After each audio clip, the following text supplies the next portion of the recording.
We want to welcome you to the 18th century, the 1700s. We're in French territory, so I hope you all speak French, because there it goes, he knows. In 1753, the whole center part of our continent was controlled by France. All the waterways, they came in through the St. Lawrence Seaway into Lake Ontario. They portaged around Niagara Falls. They got into Lake Erie and they hugged the shore, and they found a natural harbor about halfway down Lake Erie, and they called it Presque Isle. Now there's a state park there. How many know where Presque Isle is? Hey, that's a French word that means almost an island. It's got three sides. It's almost an island. So the French could then build a small fort there, and another one where the Erie fishermen were. There was no town. And a bulk of them started walking in, and they wanted to find the mouthwaters of some creek or some river that would get them into the center part of the country. So they walked and they found the mouthwaters of French Creek in Waterford, Pennsylvania today. And they built Fort LeBoeuf. Fort LeBoeuf was a pretty good sized fort, but some of them got back in the creek. And I tell you young kids in school, the reason we call it French Creek is why? Because the French were here and they discovered it. So they went all the way down to where the creek goes into the Allegheny River. That's in Franklin, Pennsylvania today. And they built another small fort called Fort Michaud. Then some of them went down the Allegheny to where it meets the Monongahela River and forms the Ohio. And they built Fort Duquesne. Where's that at? Pittsburgh. They got in the Ohio, went all the way down to the Mississippi. They went north and south, all the way up to like St. Paul, Minnesota, all the way south to like New Orleans. They still speak Creole French down in New Orleans. So the French were very powerful. They were here, and the English were on the coast.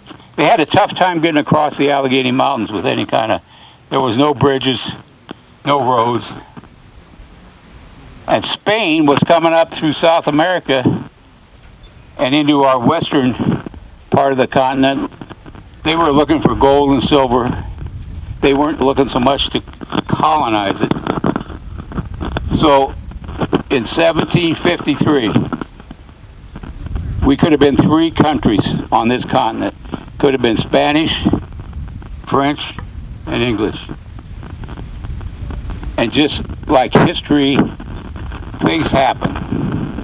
And today, things happen in our own way. We have treaties with countries, and we're trying to figure out what we should do. Well, King Louis of France started getting into financial troubles. So one of the ways he could save money, he said to withdraw all his troops from the continent and put them in around up in New York, and settle them up in New York.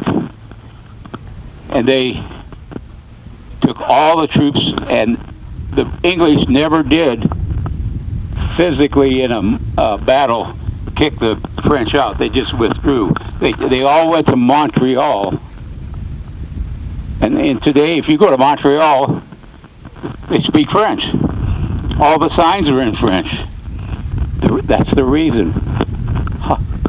Thousands of French troops settled there in the 1700s, and they maintained it as a French, almost like a little French colony. So now the English have a chance to come in and just take over slowly. because the Seneca Indians were still here in very powerful group, and it was hard for settlers to actually make a farm and live here until we finally solved the Native American problem. And I don't know how we solved it, probably not the right way, but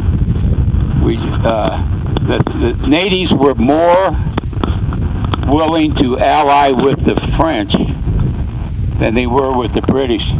That was because of the way the British, when the British colonized anywhere in Africa or on this continent or South America, they drove out whatever native population was there, and they put in a English society.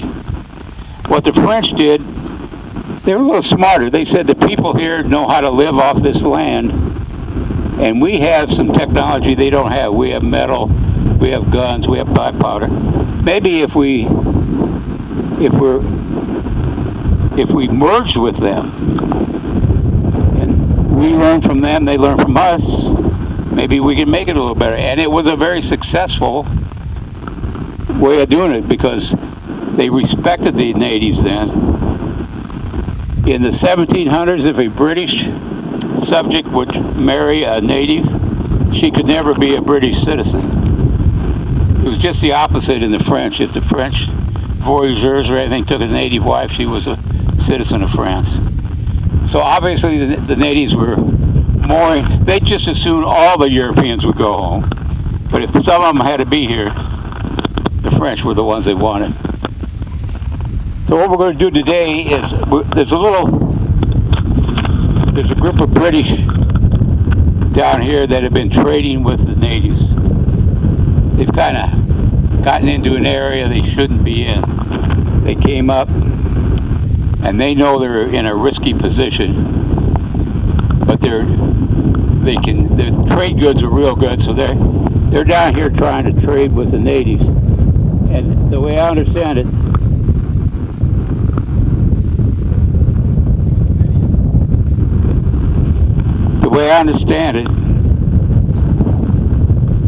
is those Brits are oblivious of the fact there's a Fort Ligonier up here, has troops, and they can get down here real quick on the river. So I think what's happening is the natives have alerted the French that the British are here, and I think we're going to find that they're not happy with them being here. Oh, there's something happening in camp.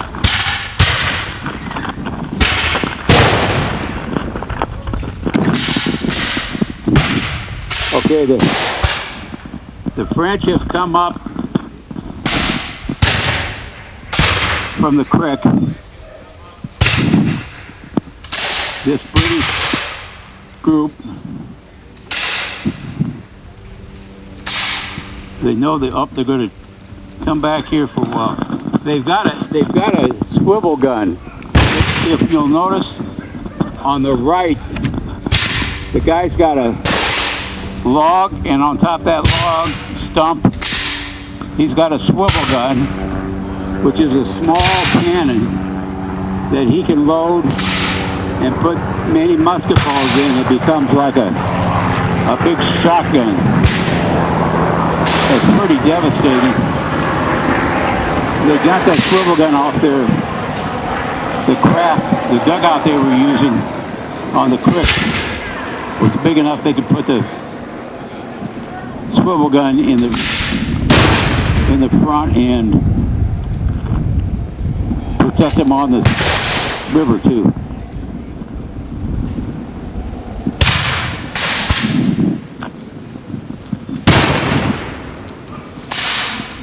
You see, when they shoot, you see smoke come out of the barrel and a little bit of smoke come out of the right-hand side. That's because there's a vent.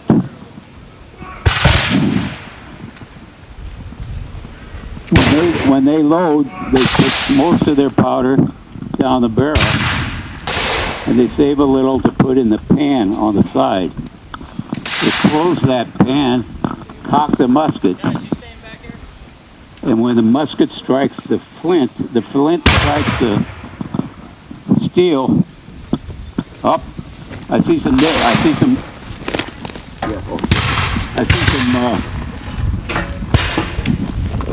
French coming in. The weapons we use, we obviously don't load them with ball, but they're muskets. The British had a 75 caliber musket, which is about like a 12 gauge shotgun. The French had a 69 caliber musket, which is like a 16 gauge shotgun today. A well-trained military man could fire and load up to 3 shots a minute.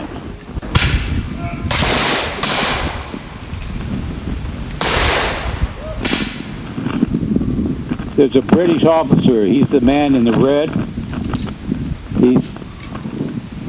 He's a provincial officer. Provincial meaning it's not a royal officer from England. He doesn't have the lineage to be a royal officer, so he's the commander of this group here. Okay, I see a French officer coming out.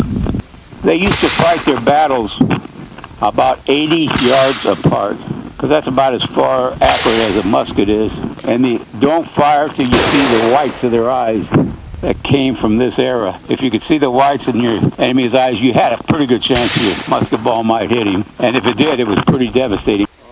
The French officer's bringing his troops out. He wants to get them. All right, he's got a pretty good group of French Marines. France was a big supporter and gave, during our revolution, they gave us all arms, just like we give arms to allies today. They gave us a lot of Charleville muskets, some small cannons, and eventually even their Navy came and tried to protect us over here. So if it wasn't for France's cooperation in our Rev War, we might not have beat the British. The British are giving more ground to them.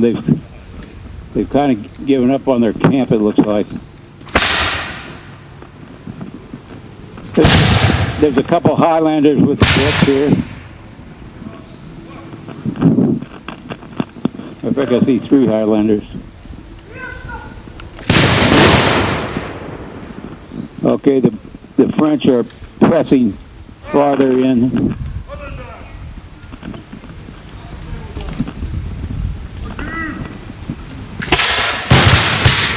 A nice volley. If you can imagine 40 men in line, all firing at once. A lot of musket balls coming down there. And 75 caliber musket ball, that's 3/4 of an inch. That's a lot of lead coming down there. These French, they got their 69 caliber, so that's still a lot. All right, the French are getting ready to fire another volley.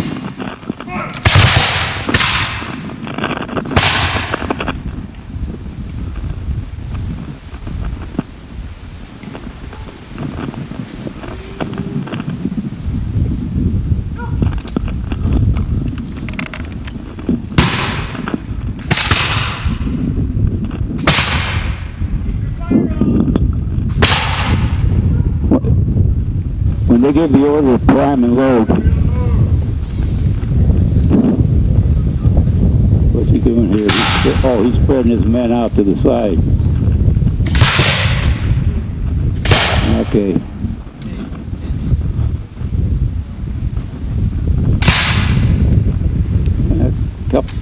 One of the Highlanders has been hit.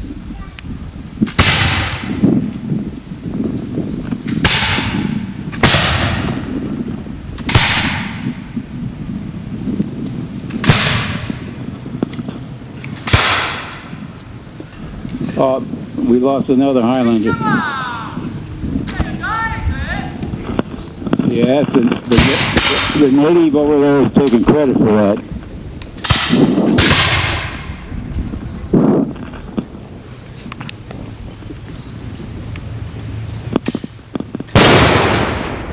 Well, that's a pretty heavy load.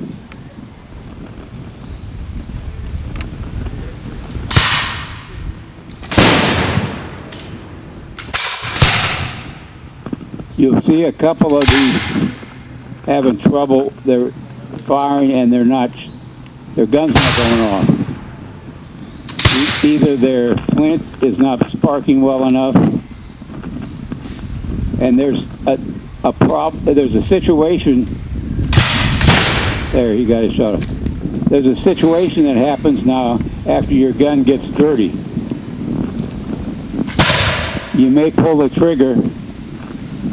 The sparks will go down in the pan and it'll ignite the powder in the pan, but the touch hole will be clogged up and it won't shoot your gun.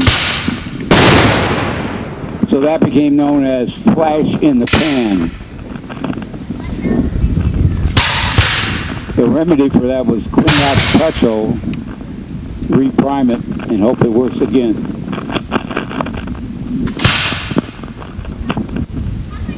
After about around 10 shots, these muskets get so fouled up with the black powder that they become very unreliable.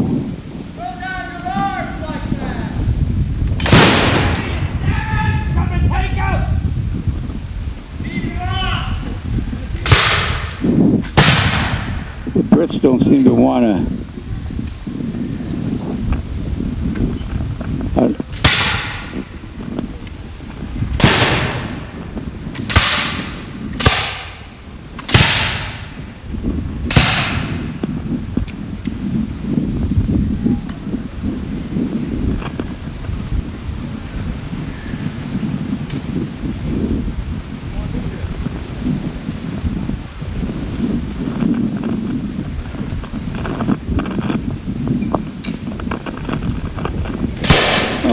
there's a native that's flanked him.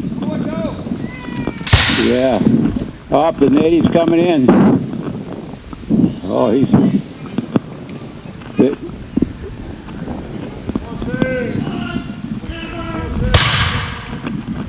I think...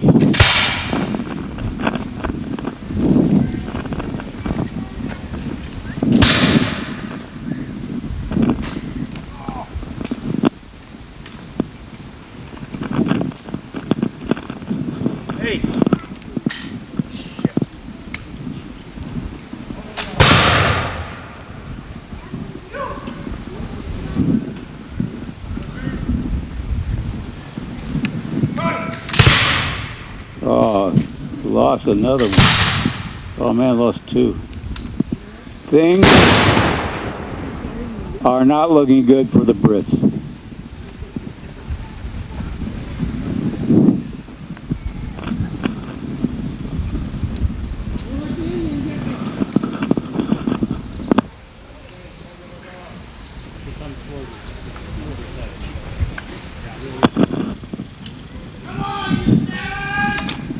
Some of them are asking that they not let the native get to him, because he will definitely take his hair. Okay, the French officer has his men lined up and they're ready.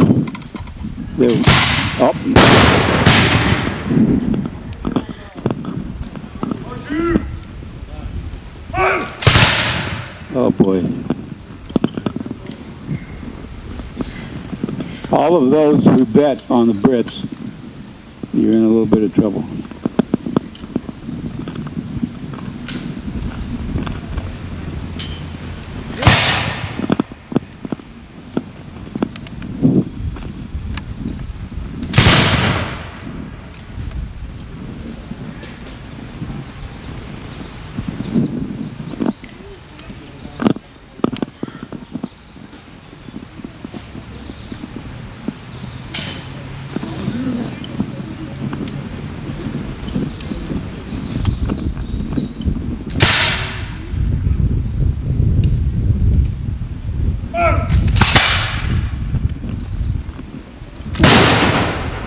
kind of a ragged quality.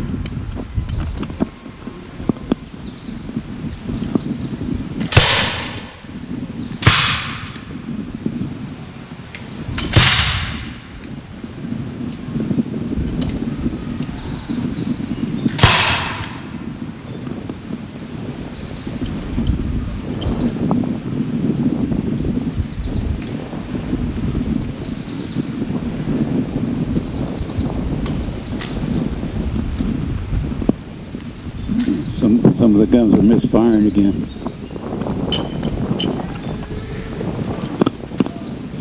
Oh no.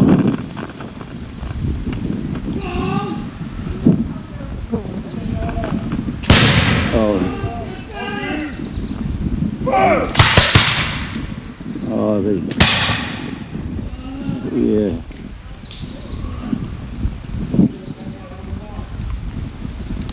They've suffered too many.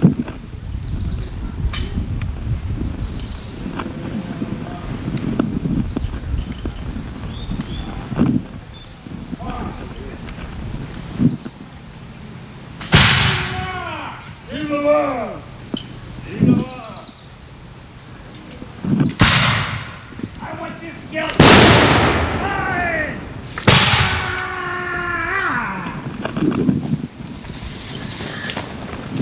All right, the 2 or 3 survivors have left the field, and the French, so let's hear it for a French victory. Yay!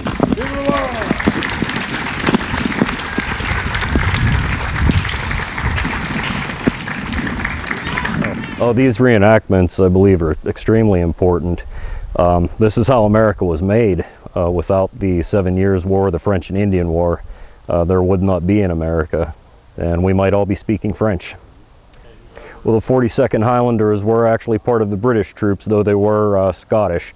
Mostly conscripts, but getting Scottish conscripts wasn't all that difficult. They were actually being turned away. Because they could hunt freely, they could live freely in the colonies, whereas in Scotland there was no trees to cut, every deer belonged to the king. They could do all of that here without threat of persecution. We're representing Native Americans of the mid-1750s. We have 2 groups here representing the Lenape and the Shawnee, and we also have a bunch of rangers in the camp, as you can see right now. Well, the reenactments, we take and use this to present history that people would normally forget. The living history thing that we do is it brings a lot more interest than reading what people consider old stuffy books. You can actually come out, watch the battles, watch the way that people live. Most of these guys, their outfits are accurate enough to be in museums. I mean, they spend a huge amount of time and money putting this together, and documentation is the name of the game. Most everything you see is 100% accurate. If it's not 100% accurate, we're working on it to make it accurate. My name is George Washington. I'm a major commissioned by the English Governor Robert Dinwiddie. The year is 1753. We're on our return journey back to, hopefully, to Williamsburg, Virginia, the colonial capital. My orders from the English Governor, Governor Dinwiddie, were to deliver a message of diplomacy to the French that these outposts that they've built south of Lake Erie actually belong to the English. All the waters and rivers belong to the English traders, and that they're trespassing upon lands that belong to not only the Ohio Company, but also to the colony of Virginia and to Great Britain, to our King George overseas. As of which I am unfortunate to find out that the French Commandant, General St. Pierre, has informed me that the French aren't leaving the Ohio Valley, and that these outposts are of many more to come, as of which their absolute design is to build at the forks of the Ohio. He has told me that, numerous as I've told Mr. Gist, who has traveled with me, we must make the quickest route back to Williamsburg, Virginia, as of which to tell the English governor that we must start building at the forks of the Ohio, as has been suggested through the committees of the Ohio Company, and that if we are to start taking this, their absolute design is to use all the waterways from the St. Lawrence River, from Montreal to Quebec, joining it to New Orleans, as of which these waterways upon the French Creek and the Allegheny River and eventually to the Ohio and to the Mississippi, as of which we cannot allow this to happen and allow these trespassers to contain themselves in outposts any longer. These reenactments are great because we as a whole, as our group or as myself, can inform people that are locals or travel here to see us about the history of Western Pennsylvania, about what happened, over 250 years ago, and just not only it's happened, not overseas or anywhere, but here in our backyards.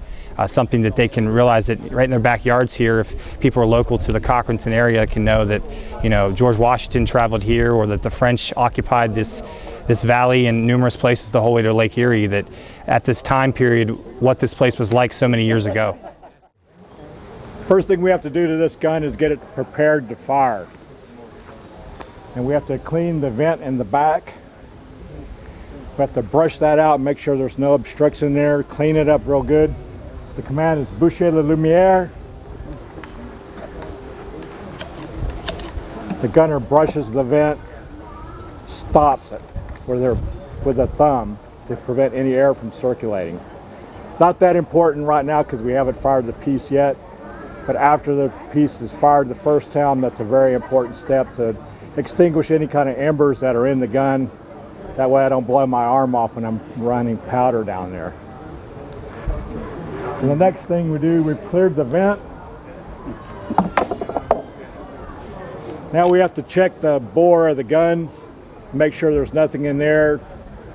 No little British children stuffed any acorns or sticks or rocks in there. To make sure that the cannon itself is cleared, take this worm, this corkscrew device, run that in the barrels, make sure there's nothing in there.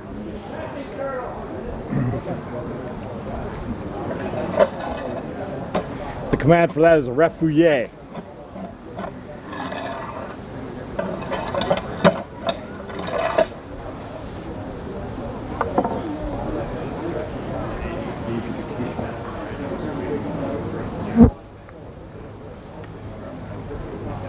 Next thing we want to do is, again, this is just for safety's sake, we're going to run a wet sponge down the barrel. Very important after the gun is fired the first time, to extinguish any kind of ember that might be in there that's not extinguished by shutting off the air. The command for that is écouvillonner. Run it through.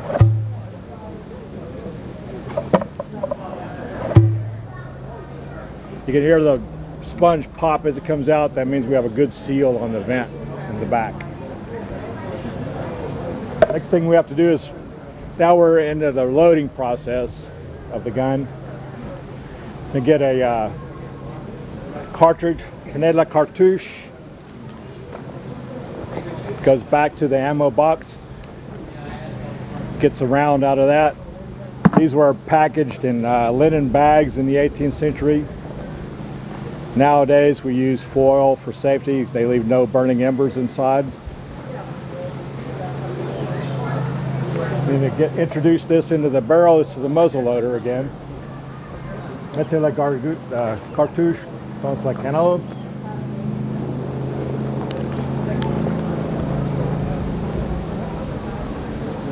Then we need to ram it to the back.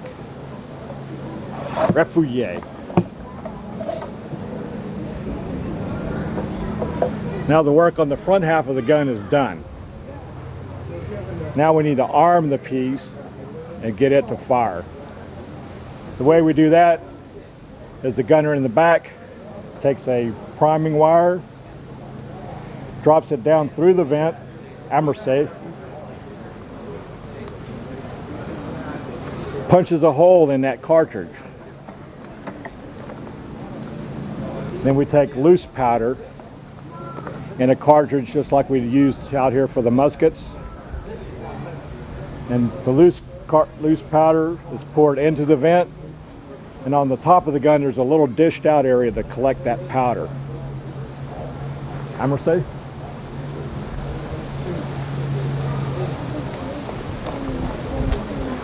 Now the gun is loaded, it's ready to fire.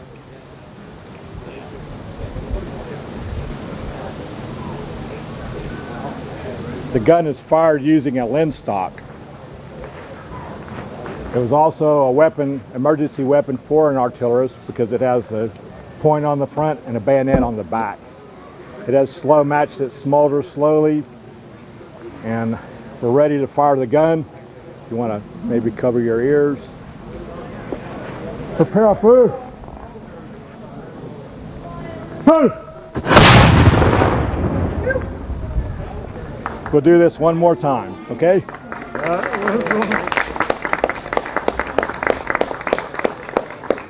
Now we go through the whole loading process again. Boucher la lumière.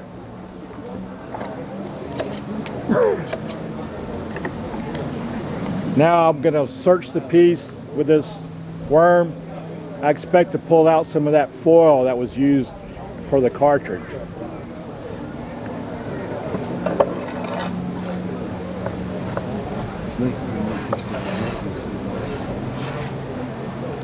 See, this is the cartridge that's pulled out of the gun.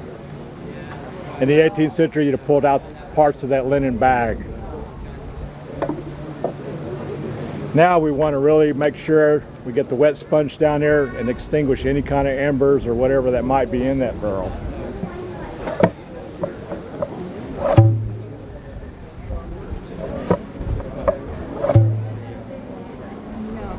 Now we're ready to load the front. Mettez la gargousse. And again, goes back to the cartridge box.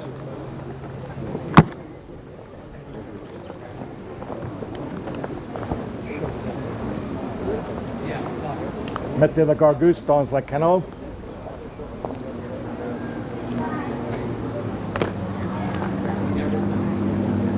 Refouiller.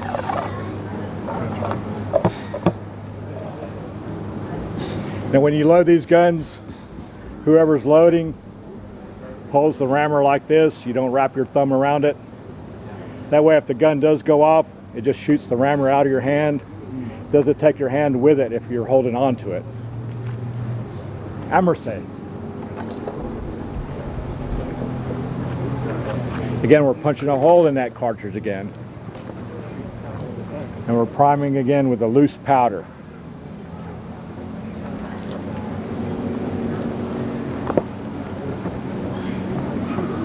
Prepare à feu.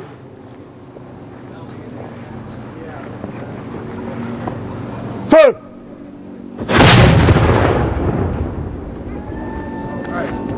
The smoke ring. We do that on purpose just for you. But thank you very much for coming to Cochraton. Hope you enjoyed the battle and the artillery demonstration.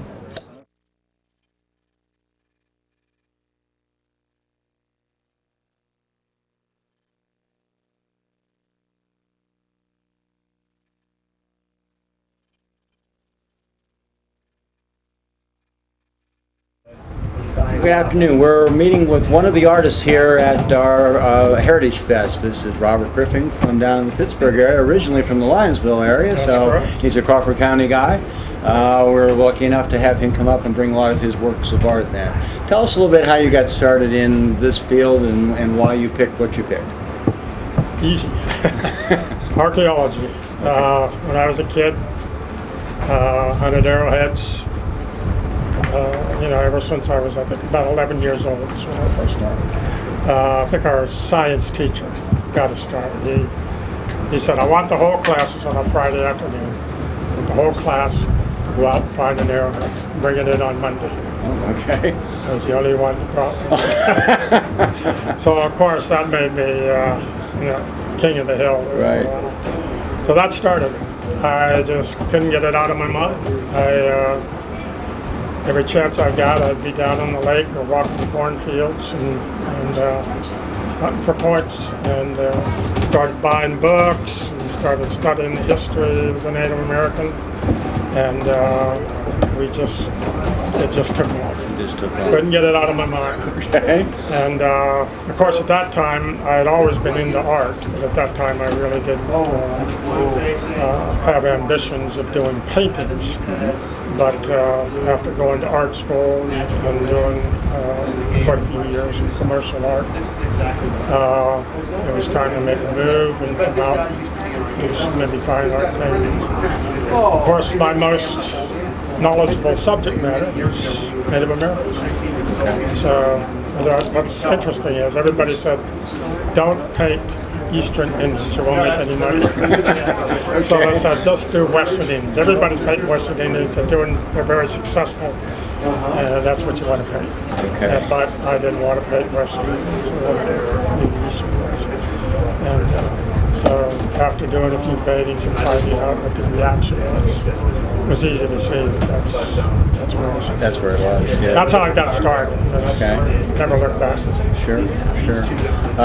Tell us a little bit about how we, compose and how you get your ideas for your subject matter. Well, when we started doing it, of course, I really wasn't using native models. I was using reenactors and changing their heads to make them look Indian, and because they were reenacting Native American, Eastern Native American, Delaware, Shawnee, Iroquois, and so that's really where it all started, and it sort of developed into getting the natives involved, which wasn't easy. Okay. They really did not want to deal with me in the early years. This would have been back in the late 80s, early 90s. And so gradually and slowly they started coming into me and trusting me. They could see what I was doing was good, and it wasn't something that was going to hurt them in any way. Sure. So after they got involved, it really took off. It worked out really well for me.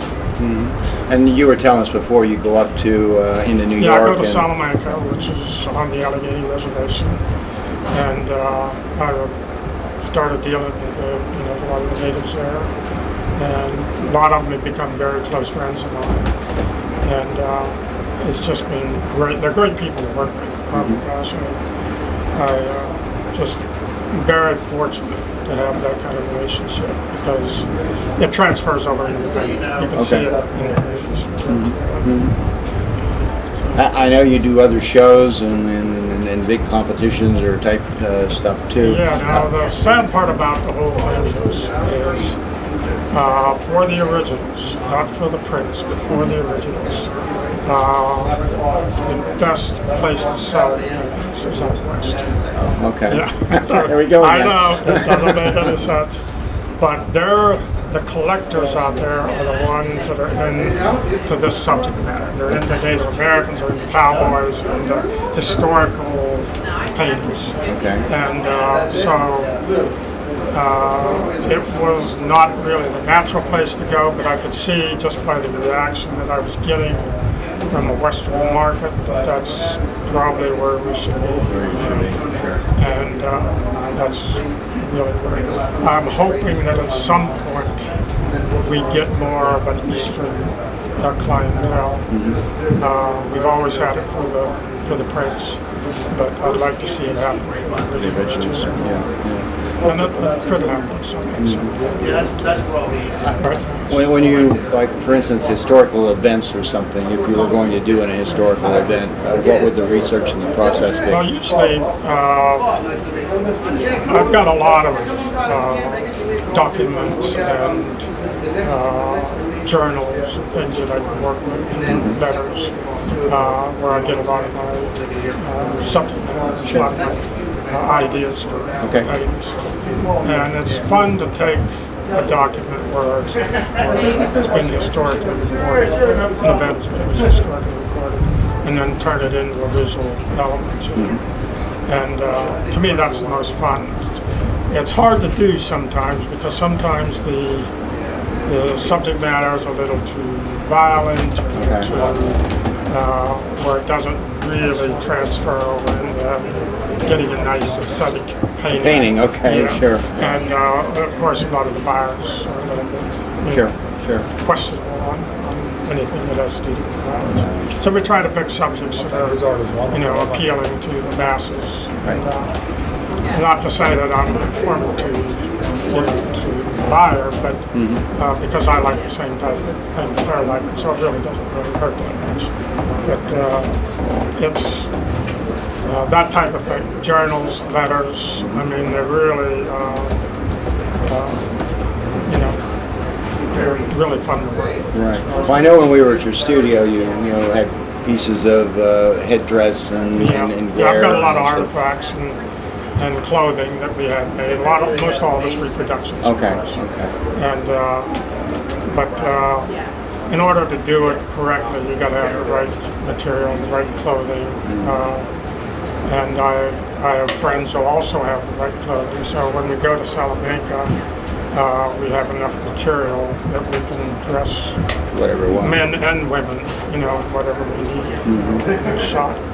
And which is nice because they don't have the stuff. Some of them have things, but they're not quite right. So we make sure that everything is correct. About how many pieces a year do you, on average, produce? Well, I used to produce a lot more than I'm doing now. My wife's been sick, so I've cut way back. So I'm probably doing about half, which is probably somewhere around 10 pieces. Okay. Now at this point in my life. But at one point I was doing anywhere from 15 to 20 pieces a year. Wow. And that's demanding. That's a pretty steady diet of painting, Sure. research. So now I've got a little more free time and enjoying it a little more. The medium oils, acrylic? Yeah, it's all oils, Okay. which is most forgiving, of course, and the quickest way for me to paint. I've tried other mediums, but oils, definitely. Okay. Never anything in the sketching area, sketches and stuff like that? That's basically what I'm doing right now to get new painting started. Okay. I've got some ideas, and I've also taken pictures of the Salamanca that I'm going to be using for these upcoming pieces. But for some reason, the buyers, if they're buying a big piece, they like a lot of people in it. Oh, the more people, okay. the better, More people. which makes a lot more work for Sure, the guy who's sure. doing painting. But it's okay because I like showing the expressions and getting nice emotions in the painting. Makes it great. So. Next big show's coming up? The next show we have coming up, John and I both will be involved in it, is called The Quest for the West in Indianapolis. Okay. It's held at the Idle George Museum in Indianapolis, which is a beautiful art museum that was put together by the Idle George family and their collection of Western art. Okay. So they hold a yearly show that we participate in. So that's a big show and fun to go to. We do a show also. I do a show out in Tucson, Arizona at my gallery out there. And we have a show there, and then we have another big show in Los Angeles, which is at the Autry Museum. Okay, sure. Any there's none in the East? So that's the problem. That's the problem. Gettysburg. We're trying to get something going there. You'd think it would be a great spot to have a show. It's we always have a lot of fun there because there's a lot of camaraderie between the artists. Sure. But as far as a good selling show, it's an Eastern show. We just have problems. I don't know why, but it's hard to get the buyers out of the East. Sure. It's always been a battle. Okay. Well, if somebody's not buying all your stuff today, how do we get a hold of you so we can buy stuff online, or how do we? Well, find Jared. He took off. Yeah, he took off. Well, Jerry's going to be handling some of the originals that we have. And of course, he handles all the prints. All the prints, okay. You see on the walls. Sure. But yeah, he's our connection right now with Eastern Sales, and then Gettysburg also. Lord Nelson Gallery in Gettysburg also has some originals down there. That they're selling. These are smaller originals. But yeah, we'd love to see the East grab a hold of some of this and get more sales. But it's been difficult. It really has been. So, Well, we're very appreciative that you come and be with us today. well, you know, it's my homeland back here, you know, so it was really fun to come up here. And I really met some nice people, talked to some archaeologist people that I Carl Burke is around. Have you seen Carl today? I haven't seen him yet. I'd love to see him. He's going to be here for the... yeah, I won't be here for the... Oh, okay. For the... I'd love to, but I got to get back. But I'd like to see Carl. If I see him, I'll send it. Yeah, if you see him, tell him. I will. Well, thank you for spending time with us. Yeah, it's been enjoyable. We've had a great time. Robert Griffing. Yeah, thank you. Thank you. Okay. Like I said, we have a special guest from us from New York and from the Seneca-Iroquois National Museum. They're in the process of building a brand new museum, and this is someplace that we want you to visit. And there are brochures and stuff up there, but we're going to have David George Chonga come up and speak a little bit about the project and where it's going and what to expect. Welcome.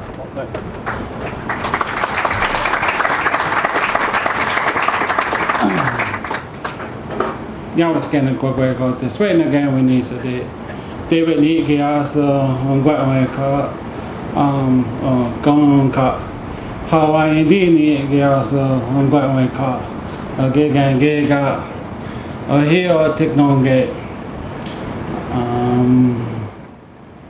take one net ne kaganji yeah so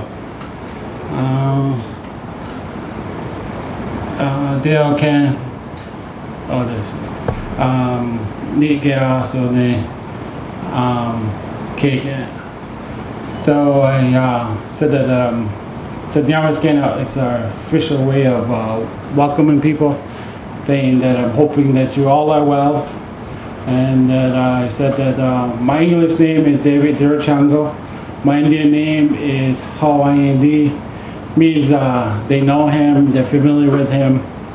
I said I was the Beaver Clan and that I live in Allegheny.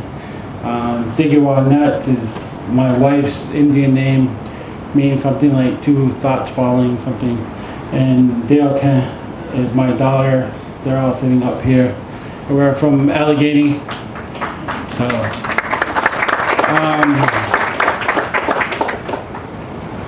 So they asked me to speak a little bit, so I figure I'll tell an Indian joke since I'm here anyway. So, long time ago they said that the Pope and the head faith keeper wanted to talk about the Creator, but they couldn't understand each other. So they decided that they would get interpreters, but the interpreters didn't understand each other either. So they thought about it for a little while, decided that they'd speak in sign language. So the Pope, being the Pope, decided he was going to go first. So the Pope looked at the head faith keeper and he goes like this to him. Head faith keeper looked at him and went like this. Pope's face gets a little hard thinking about it. Pope goes like this back to the head faith keeper. Head faith keeper looked at him, went like this. Well, that was it. The Pope, he started walking back and forth, pacing, thinking about it, gets an idea, takes his blanket, puts it on the ground, puts some bread and some wine on top of the blanket.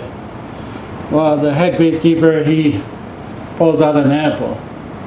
And the Pope saw that and decided to take off. So his interpreter goes after him and says, Pope, what happened? He says, oh, that head faith keeper knows more about God than I do.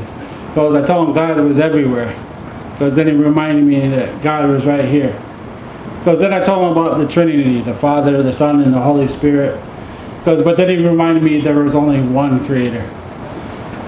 He goes, then I thought about it more and figured I'd take out the blanket, put the wine and bread on top, talking about Jesus sacrificing his life for us and our sins.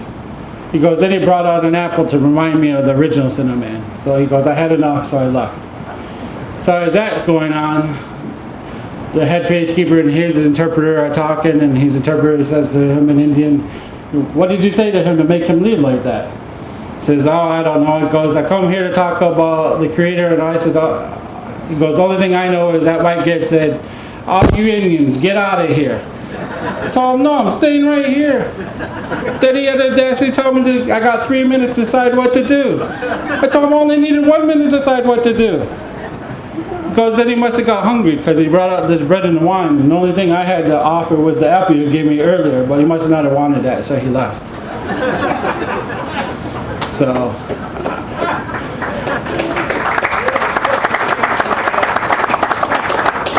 I've always started off a lot of my presentations like that, and as you can see, my wife's, facial expressions, she's heard it a few times. But I've always asked people, so what's the truth in there?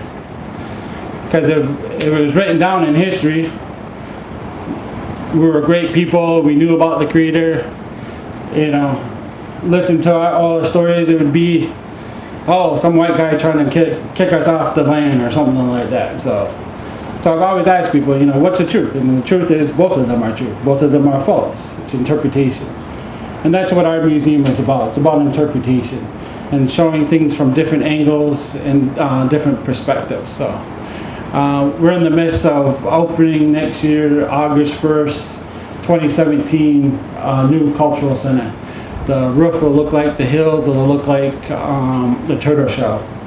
And the reason we picked August 1st is that the current Seneca-Iroquois National Museum was opened August 1st, 1977. So it'll be 40 years on the date that we're doing this.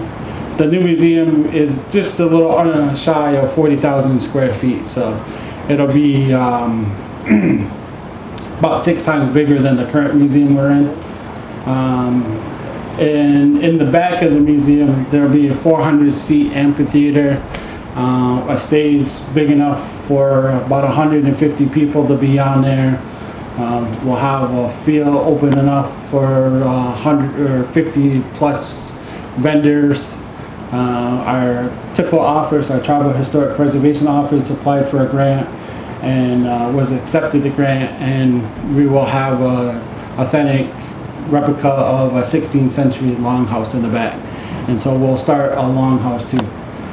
Anybody knows where Salamanca is, or what we call a Heel-Allegheny territory, that's where we'll be at. Anybody comes to the museum, all you got to do is you walk out the door and you look up the hill a little bit and you'll see where they're digging. Originally, the place that we put in the museum was somebody put all their tires there and used it as a junkyard, and it was an environmental hazard. So we took all the tires out, and now we're taking this bad place basically and changing it into this place that has all this culture and reenactment, and using it in a positive way. So what else? So that was part of why I'm here, is to see what people have out there. We're talking with some of the reenactors to bring that. Anybody knows where our casino is, the Seneca-Allegheny Casino. We have 500-room hotel, and 200 some of those rooms will be able to look down into our new cultural center. So to explain too, on the one side will be the exhibits. We'll have all new exhibits, but on the other side, when you walk in, it will be the classroom. And some of the things we're doing are old stuff, traditions that we've done, wampum belt making, bowl making, basket making, even with the baskets, with the replica village, where there's a pond that'll be in the back, but there'll be a bridge that goes over part of the pond, and that'll allow us as men to go down into the water and put the logs, and the kids can watch us without interfering with us, because you got to soak the log before you can pound it to make the splints and to make the baskets. So this way people can see the whole process, but they won't be in the way. So there's been a lot of thought into this, but like I was saying, on the one side, the left-hand side of the building will be more educational programming, but also we'll have more technology too. where 3D printers we'll have, so that people can use those in our communities, natives and non-natives. But also the reason we're getting 3D printers is that some of the things that are in our collections, some of the pottery that is from the 12th century, only myself and one other person's able to handle them. We don't let people handle them. So what we'll do is we'll make a 3D printing model of it, and then that way people can handle some of the stuff. So that's one of our alternatives anyways, is getting the 3D printers. And then we'll have different classrooms to do some animations, to do some of our storytelling. We also have our puppet show.